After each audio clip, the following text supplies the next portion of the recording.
Twisha Sharma case में high court ने आदेश दिया है कि ट्विशा का दोबारा पोस्टमार्टम होगा, जबकि आरोपित सास की अग्रिम जमानत संबंधी सुनवाई अब सोमवार को होगी। कोर्ट ने इसके लिए ट्विशा के शव को सुरक्षित रखने के आदेश दे दिए हैं। साथ ही ट्विशा के पति समर्थ को अब हिरासत में ले लिया गया।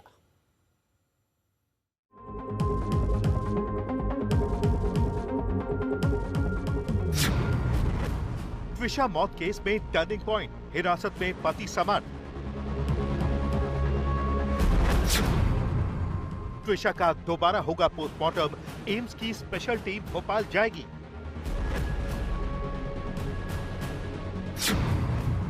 ट्विशा की मौत पर परिवार के सवाल, डबल हैंगिंग मार्क का मतलब क्या है? ट्विशा के शव को सुरक्षित रखने के आदेश, -80 डिग्री में रखा जाएगा।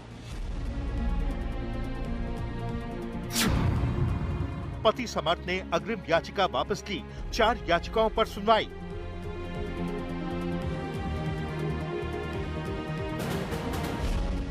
मॉडल और actress Twisha Sharma death case में बड़ा टर्निंग पॉइंट आ गया है।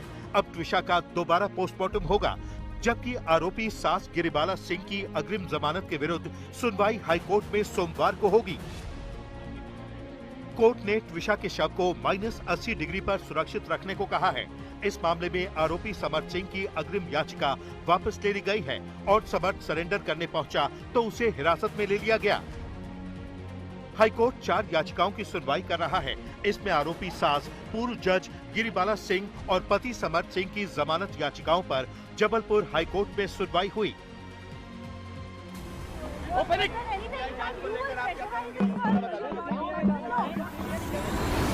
गिरिबाला सिंह, ट्विशा शर्मा की सास, जो शुरू से सवालों के घेरे में हैं, अब चुप हैं। गिरिबाला सिंह भले ही अब कुछ न बोले, लेकिन उन पर लगे आरोप गंभीर हैं।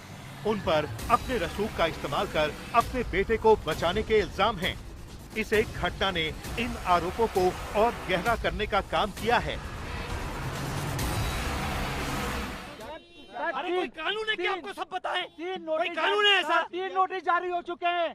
अभी तक पीड़ित परिवार कह रहे हैं कि आप लोग पुलिस की मदद नहीं कर रहे हैं। पुलिस की मदद नहीं कर रहे हैं। पीड़ित परिवार पीड़ित परिवार से पूछिए। परिवार कहता है देखिए किस तरीके से मीडिया से बच रहे हैं और इस बात का इल्जाम लगा रहे हैं कि मीडिया बदतमीजी कर रही है। आप जांच को लेकर जो पत्र लिखा है उसको लेकर स्वागत है सीबीआई जांच का। 10 दिन पहले भोपाल में हुई ट्विशा की मौत अब सिर्फ एक संदिग्ध मौत का मामला नहीं रह गई, बल्कि अब ये मामला सिस्टम, रसूख और जांच पर उठते सवालों का केस बन चुका है। ट्विशा का पति और इस केस का मुख्य आरोपी समर्थ सिंह अचानक जबलपुर कोर्ट में सरेंडर करने पहुंच गया। जा रहे हैं सर, इतने जॉर्ज साहब इतने जवाब दे दीजिए बस कि क्या आप लोग बयान दर्ज कराने जा रहे हैं?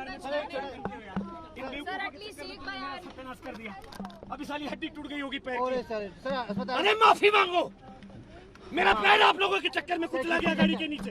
आप लोगों को फर्क नहीं पड़ता क्या? मुंह पर मास्क लगाकर पहुंचे समर्थ सिंह पर 30,000 रुपए का इनाम पुलिस ने रखा हुआ था। सुबह बड़े नाटकीय घटनाक्रम में समर्थ के वकील ने हाईकोर्ट में अग्रिम जमानत के लिए लगाई गई याचिका वापस ले ली और शाम को वो वकील के साथ जबलपुर में सरेंडर करने पहुँच गया।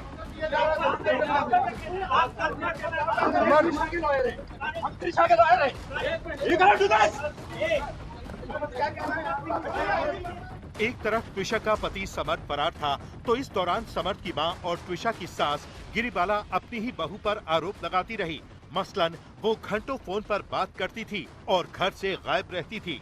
पूछने पर कुछ भी बताने से इनकार करती थी। सवाल ये है कि ट्विशा के जीते जी यही शिकायत उन्होंने ट्विशा के घर वालों से क्यों नहीं की? मैम किससे बात करती थी वो, आप बताएं। देर तक फोन, व्हाइट फोन लगा। अभी हम लोग वही निकलवा रहे हैं किससे बात हो रही थी।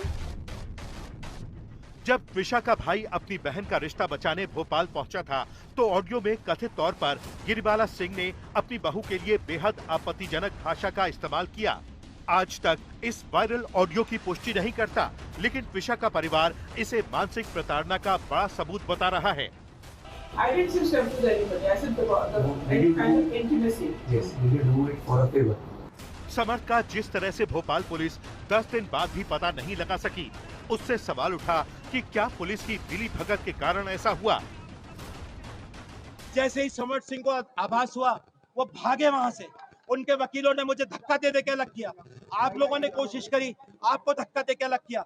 भागते भागते उनके वकील उनको यहाँ पे बार एसोसिएशन का मुझे बताया गया शायद कोई कक्ष है, उसका कोई शायद अध्यक्ष का कक्ष है या जो भी है, वहां वो अंदर है। मैं पीछे पीछे गया तो वहां समर्थ सिंह के वकीलों ने और उनके साथियों ने मुझे धक्का देकर के उस रूम से बाहर निकाल के अंदर से बंद कर लिया।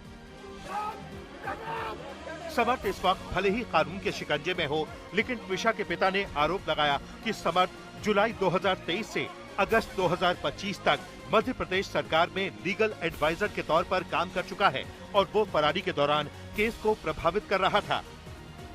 लेकिन अब उसके सरेंडर के बाद जांच आगे बढ़ने की उम्मीद है। भोपाल से रवीश पाल के साथ आज तक ब्यूरो।